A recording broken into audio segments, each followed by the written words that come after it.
into silence.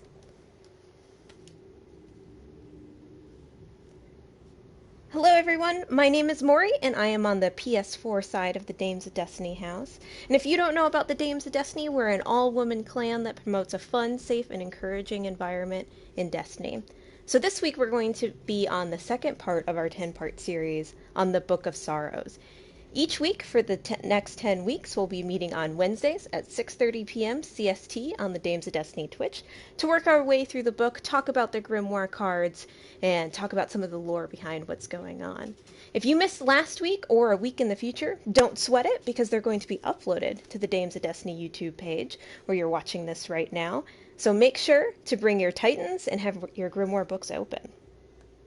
So let's do a quick summary of part 1 of the Book of Sorrows, our first act. Last week we ran through some of the background in the book, the settings, the major players, and the conflicts that have so far been presented to us. We're located on the Fundament. This is a planet with a very dangerous environment for our proto-hive. Now, our proto-hive are ruled by the Asmonium King, whose enemy is the Helium Court. The Asmonium King has 3 daughters remaining. He sacrificed 10 daughters to the Helium Court for peace, which didn't work out very well for him. Each one of these daughters has a wildly different personality and outlooks on the way things should be. The 3 daughters of the Asmodian King were forced into exile after their tutor Tox helped the enemy Helium Court invade their land, kill the king, and take over as regent. The sisters made an oath in their exile to take back what had been stolen from them. So let's delve more into these sisters. This act is called Act 2, the Wisest Sister. This week we're going to be covering parts 4 through parts 8 in the Book of Sorrows. So we're going to start with a brief description on the sisters' personalities and how this might affect their choices and some of the background of what's going on in their heads. So let's start with the youngest, Shiro.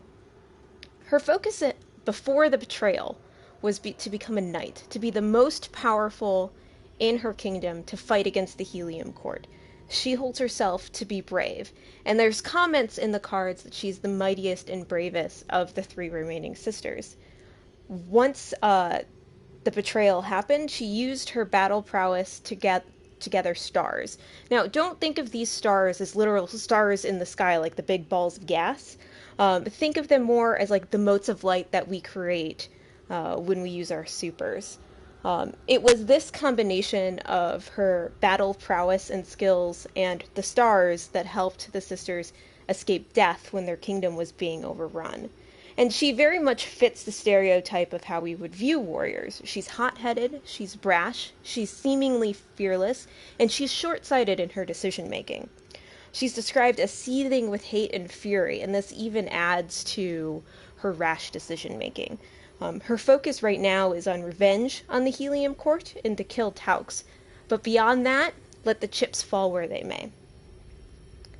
Sathona is the middle sister. She's the scholar. She wanted to become a mother. Now remember back to last week, a mother for the proto-hive is the one that breeds. They live the longest, they protect the children and the eggs, so they're very important in this society. Now she didn't want to become a mother to have children or to prolong her species, but she wanted to live long enough to learn everything that she could. Taux describes her as the cleverest, and she consumes any knowledge she comes across.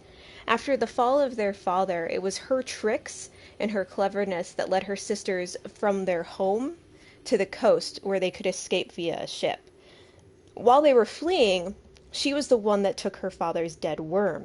Now, this worm is their father's familiar, and it helped identify the coming syzygy.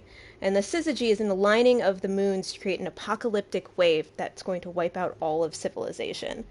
This worm speaks to her about secrets and mysteries in the deep ocean and helped her find Needle. We'll talk about Needle in a little bit. This worm, I think, is also clouding her judgment. One of the cards states that Sathana is the one who should be afraid. Her sisters notice that something is going on, but they don't know she has their father's worm. She'll go off alone, be by herself for a while, then come back with some crazy idea that gets them exactly what they wanted, gets their ship exactly where they need it. If they're hungry, they'll find food. If they're lost, they'll find where they need to go. Her sisters say she just manufactures good luck, but we know something else deeper is going on there. Now, Arash is the eldest. She's labeled as the navigator, or the traveler. She's the most widely traveled of all of the sisters and has real knowledge of the world. She's the most experienced in actually living life. It is her ship that is used to spirit the sisters away from the invasion and carry them during their exile, from continent to continent, from port to port, from people to people, looking for those who would join their cause. She shares her father's fears of the God Wave, and wants to know why it's coming, when it's coming, and if anything can be done to stop it. She's the one that wants to go back to her father's lab to figure out what's going on. As the oldest and most experienced, she takes it upon herself to be the leader, but she lets the pressure get to her. The cards say at times she is paralyzed with fear. Increasingly, Arash trusts and depends on Sathona and will follow her direction. This could be to the detriment of the sisters, and we'll see this in future cards. So the big thing to remember of the difference between Sathona and Arash and their knowledge is one is practical knowledge that Arash possesses, that she wants to figure out a solution to what's happening. Sathona wants to learn for the sake of learning, but maybe not for a productive outcome.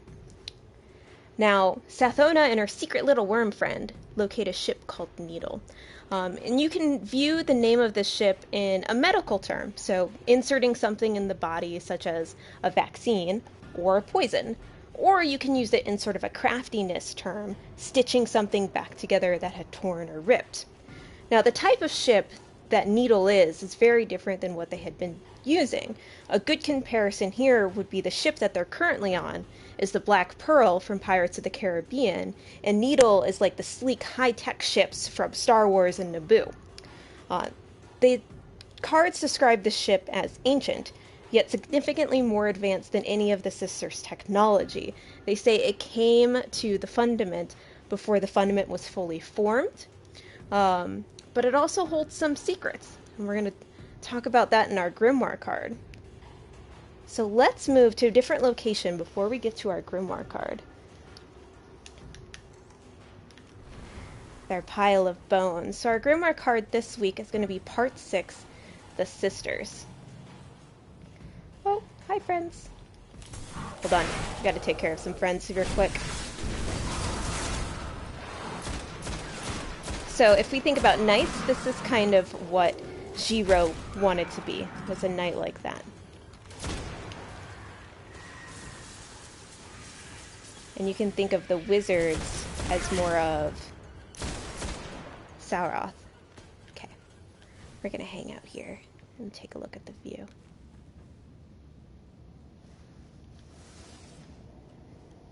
So, Part 6 is appropriately named The Sisters. It's worth 5 Grimoire points. A register of tokens and gestures exchanged before the end of sisterhood. Shiro, my brave sister, you worked too hard to move the carcasses out of the birthing room. Come, steer the ship for a little while. Take joy in what our needle can do. Shiro tried to protest, but secretly she was glad for Arash's care. She flew the needle ship in cutting circles down beneath the sea, and their wake rose up to the surface like a trader's dying breath. Arash, lovely navigator, we have traveled so long with only each other. I know you love to hear and speak new tongues. Come, sit in the flesh garden room. I will read you these stories brought in by Kaharn. Arash sat among the mummified flesh fans with 2 of her eyes closed and listened in silence to Sathona's stories, hungry to understand, voracious to know as much as she could before her 10 years of life died. Later, Shiro said, Sathona, cutting mind of ours, you grow so lonely in your thoughts. Play swords and lanterns with me. But Sathona was heavy with sorrow and couldn't pretend any joy as she chased Shiro through the needle's glistening halls. Sathona, pensive one, what is it? What troubles you? Her sisters listened as Sathona said, Oath-bearing siblings, we are 5 years old. For 2 years we've worked to repair this ancient ship and understand its systems. I am almost too old for the mother jelly, and the knights who killed our father are surely dying of age. We three will die here, in exile. Toxra outlive us, and Arash, brilliant-eyed Arash, you will die of old age long before you have proof of your god wave, or any way to stop it. Arash and Shiro looked at each other. I wished you weren't so honest, Shiro said, and Arash thought that Sathona had never been wrong. In her soul, Arash knew that the only way to keep their oath was to find a great, powerful secret, a secret that could change everything. This was Arash's soul, her fire and her shadow, her desire to cut through the flank of the world and find its beating heart. We have to dive, Arash said. That's what this ship is built to do. Dive into the fundament, the world below us, towards the core. But that's where the ancient crew died so obscenely, Shiro protested. That's where the atrocity in the birthing room was born. We have to dive, Sathona said, following the whispers of her familiar. In the world beneath us, in the metallic depths, I hope we find what we need most. More time and more life. So there you go. That's our card for this week. And as you guys can see, the sisters' personalities kind of came out in their responses to the situation of, hey, we've been here, we've been in exile for 3 years, we've been on the same ship for 2 years, what are we going to do? So Shiro looks at immediate survival and how she's going to get her revenge. Arash is the navigator, so she is looking for a path by which to travel on and to prevent the coming calamity. And Sathona looks to find a secret that will allow her to live longer, learn more, and take her vengeance. And at this point, no one knows that Sathona has their father's worm. And that's going to play in next week when we meet the Leviathan, the great being below the seas.